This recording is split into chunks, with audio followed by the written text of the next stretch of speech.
বাংলাদেশে যে রেস্টুরেন্টগুলো রয়েছে এই ধরনের যদি অভিযান থাকে, আমার মনে হয় যে সবগুলা পরিষ্কার থাকবে।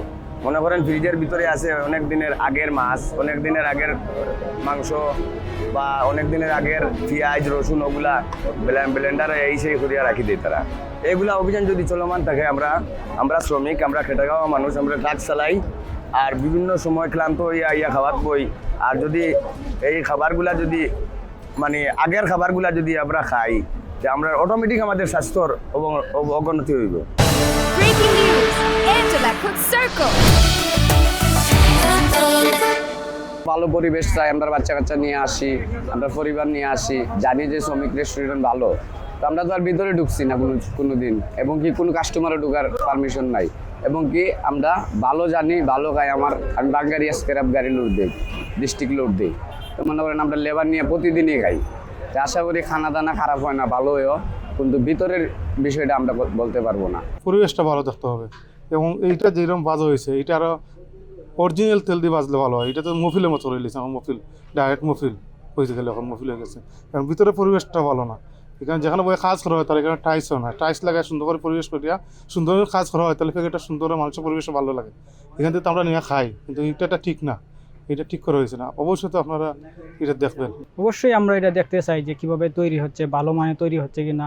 যেরকম আমাদের তেল আছে, তেলটা আসলে সঠিকভাবে তারা দিচ্ছে কিনা, বা অনেক সময় দেখা যায় যে তেলটা একবার ব্যবহার বা দুইবার ব্যবহার করার পরে তেলটা নষ্ট হয়ে যায়। এটা কি আসলেও তারা একই কাজ দীর্ঘদিন করছে কিনা, যে এটার তেলটা পাল্টাইছে কিনা।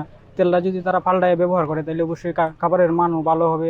আমরা বেকারিতে হচ্ছে ওনাদের মেয়াদ উত্তীর্ণ তেল, পোড়া তেল ব্যবহার, তারপর ওনাদের পরিবেশ খুবই খারাপ এবং ফ্লোরে প্রচুর ময়লা, তারপরে হচ্ছে ওনারা ফুড গ্রেড নয় এরকম কালার ব্যবহার করছেন।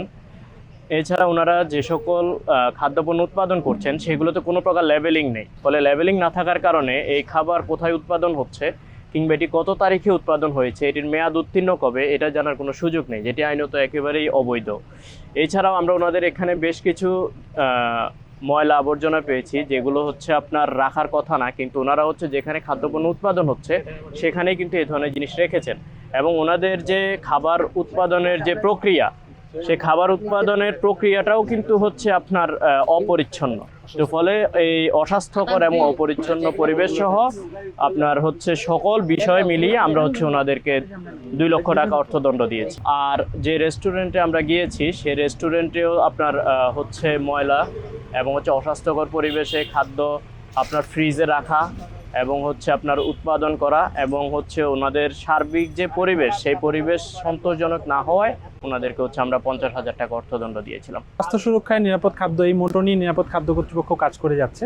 আমার মাঠ পর্যায়ে নিরাপদ খাদ্য পরিদর্শকরা এবং আমরা নিরাপদ খাদ্য অফিসারের সমন্বয়ে আমরা আসলে একটা মূলত খাদ্য স্থাপনাগুলো যে এরিয়া, আমার যে এরিয়া ডেজিগনেটেড এরিয়া, এগুলোর মধ্যে রেগুলার মনিটরিং করছি, এবং খাদ্যগুলোর নমুনা সংগ্রহ এবং এই যে বিভিন্ন ধরনের এই যে অনিবন্ধিত যে খাদ্য স্থাপনাগুলো আছে, এই যে আজকেও আপনারা দেখতে পেলেন বেকারিটা কী ধরনের অস্বাস্থ্যকর পরিবেশে খাদ্য উৎপাদন করছে, তো আমরা এগুলোর ব্যাপারে কঠোর পদক্ষেপ নিচ্ছি। এইখানে আমাদেরকে জেলা প্রশাসন সেই প্রচণ্ড লেভেলের সহযোগিতা করছে। আজকেও দেখতে পেলেন নির্বাহী ম্যাজিস্ট্রেট মহোদয় আমাদের সাথে এসেছেন এবং এসে ব্যবস্থা নেওয়া হয়েছে 2টি প্রতিষ্ঠানের ব্যাপারে, এবং আমরা এই কার্যক্রমটা স্বাভাবিকভাবে রেগুলার চলমান থাকবে, যাতে জনস্বাস্থ্যের এই যে ক্ষতি বা মানুষ যে এই টেনশনে আছে বা চিন্তা করছে এই বিষয়টাতে যেন আমরা দূর করতে পারি, সেই লক্ষ্যে আমরা কাজ করে যাচ্ছি।